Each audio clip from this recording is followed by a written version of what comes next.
బోయిన్పల్లి అంబేద్కర్ నగర్ లో అమానుష సంఘటన చోటు చేసుకుంది. పోచయ్య అనే 60 ఏళ్ల వృద్ధుడికి గుండె సంబంధిత సమస్య రావడంతో కుటుంబ సభ్యులు అంబులెన్స్ కు సమాచారం అందించడంతో హుటాహుటిన అంబులెన్స్ అతని ఇంటికి చేరుకుంది. అతని ఆసుపత్రికి తీసుకువెళ్లే క్రమంలో రహదారికి ఇరువైపులా మార్కెట్ కు సంబంధించిన కూరగాయలు రవాణా చేసే ఇతర వాహనాలు నిలిపి ఉండటంతో అంబులెన్స్ కు దారి లేక అక్కడే చిక్కుకుంది. దాదాపు గంట సేపు అక్కడే అంబులెన్స్ చిక్కుకోవడంతో పోచయ్య పరిస్థితి క్షీణించడంతో గుండెపోటు వచ్చి అంబులెన్స్ లోనే ప్రాణాలు కోల్పోయాడు.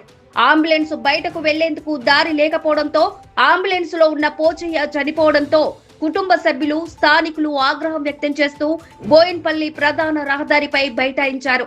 రహదారి పొడవునా వాహనాలు నిలపడంతో అంబులెన్స్ బయటకు వెళ్లలేని పరిస్థితి ఏర్పడిందని ఆవేదన వ్యక్తం చేశారు.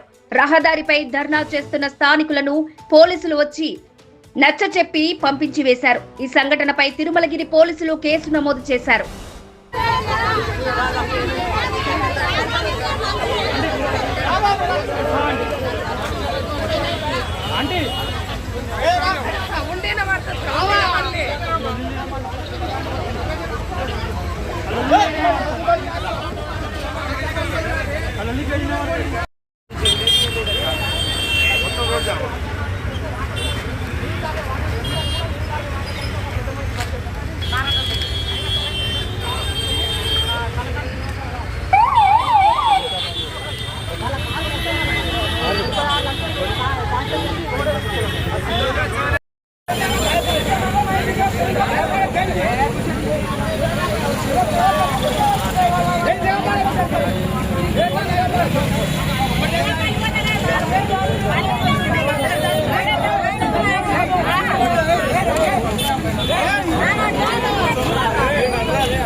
మాది అంబేద్కర్ నగర్. మాకు రానిక కోనిక దారి ఇబ్బంది ఉంది. మార్కెట్ లా ఇక్కడ అక్కడ కూరగాయల వలన మంచి ప్రాణం పోయింది. ఇంకొక మంచికి ఇట్లా పరిస్థితి రావద్దు. మేము కష్టం చేసుకొని బతికేటోళ్ళం. ఇప్పుడు మాకు అంబులెన్స్ రానందుకు ఒక మంచి జీవి పోయింది. మంచిగా ఉన్న మంచిని చంపుకొని కొనబోతున్న అట్లా అయింది మాకు. అయితే ఇంకొకరికి ఎవరికైనా ఏమన్నా ఆపత వచ్చినా కూడా అడ్డు ఉండకుండా వాళ్ళ అడ్డలో వాళ్ళు పెట్టుకొని మంచిగా మాలు అమ్ముకున్న మాకే ఇబ్బంది లేదు. ఇక్కడ ముందర మార్కెట్ లా అక్కడ ఇక్కడ కూరగాయలు ఇబ్బంది ఉంది. ఏమన్నా రావాలంటే మాకు ఇబ్బంది. ఆటో రావాలన్నా అంబులెన్స్ రావాలన్నా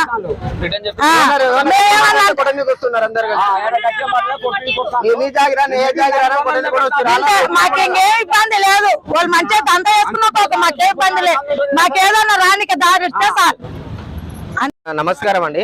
మాది అంబేద్కర్ నగర్ బోయిన్పల్లి మార్కెట్ దగ్గర. అయితే మాకు ఇవాళ ప్రాబ్లం ఏమైందంటే మాకు అబ్బాయికి యాక్సిడెంట్ అయింది. హార్ట్ అటాక్ వచ్చింది. హార్ట్ అటాక్ వల్ల అంబులెన్స్ రాలేదు. అంబులెన్స్ ఇక్కడ మార్కెట్ లో కూరగాయలు పక్క కూరగాయలు ఉన్నాయి. అంబులెన్స్ ఇరుకపోయి ఒక ప్రాణం పోయింది. ఇలాంటి రిపీట్ మళ్ళీ మా బస్తీలో ఎవరికి కావద్దు. ఇలాంటి ఇన్సిడెంట్ మళ్ళీ ఎవరికి కావద్దని మా బస్తీ తరఫున కంటోన్మెంట్ సిఓ గారికి మేము విన్నపిస్తున్నాము. ఇది మళ్ళీ రిపీట్ కావద్దని అందరి చేతులెత్తి మా బస్తీ తరఫున మా లోపల 80 కుటుంబాలు ఉన్నాయి. మాకు దారి ఇది ఒకటి దారి ఉంది. మాకు దారి క్లియర్ చేయాలని మేము సిఓ గారిని కోరుతున్నాం. పరిష్కారం కాలేదు. ఒకవేళ సమస్య పరిష్కారం కాలేదంటే బోర్డు దగ్గరకు వచ్చి అందరు నిరాహార దీక్ష మా ఆత్మహత్య చేసుకోవడానికి మేము తయారుగా ఉన్నాం, రెడీగా ఉన్నాం. ఇలాంటివి మాకు మళ్ళీ మా బస్తీలో రావద్దని మేమందరం బస్తీ తరఫున వేడుకుంటున్నాం. నా పేరు రవి. మాది Ambedkar Nagar ward number 6 cantonment. అయితే సార్ మాకు ఇక్కడ మార్కెట్ నుంచే ఒకటే దారి ఉంది. మాకు వేరే దారి లేదు. ఈ రోజు మా మనిషి హార్ట్ అటాక్ వచ్చి సీరియస్ గా ఉంటే అంబులెన్స్ ని రానివ్వలేదు. ఇటు అటు కూరగాయలు పెట్టి ప్రజల్ని ఇబ్బంది పడుతున్నారు. మా బస్తీలో 80 కుటుంబాలు ఉన్నాయి. మాకు ఇది ఒక్కటే దారి ఉంది. మార్నింగ్ టైం ఆఫీస్లోకి వెళ్ళాలన్నా పనిలోకి వెళ్ళాలన్నా అసలు దారి ఇవ్వట్లేదు. ఏమన్నా చెప్తే వాళ్ళ మా మీదకి కొట్టడానికి వస్తున్నారు. మేము ఇంతకు ముందు కూడా అధికారులకు మేము ఎన్నోసార్లు విన్నపించుకున్నాము. అయినా కూడా ఎవరు రావట్లేదు. మా గోస వినట్లేదు. కంటోన్మెంట్ సిఓ గారు కూడా ఒక్కసారి కూడా వచ్చి మా పరిష్కారం కొంచెం దీన్ని పరిష్కరించాలని కోరుతున్నాం. మాకేంటంటే ఒక అంబులెన్స్ రావడానికి కూడా దారి లేదంటే ఎంత దయనీయమైన పరిస్థితి అంటే ఈ రోజు మంచిగా ఉన్న మనిషిని ప్రాణం కోల్పోయిండు. దీనికి ఎవరు బాధ్యత వహించాలి? ఎన్నిసార్లు కంప్లైంట్ ఇచ్చినా ఎవరు తీసుకున్నట్లేదు. మేము ఏం చెప్పినా తీసుకున్నట్లేరు.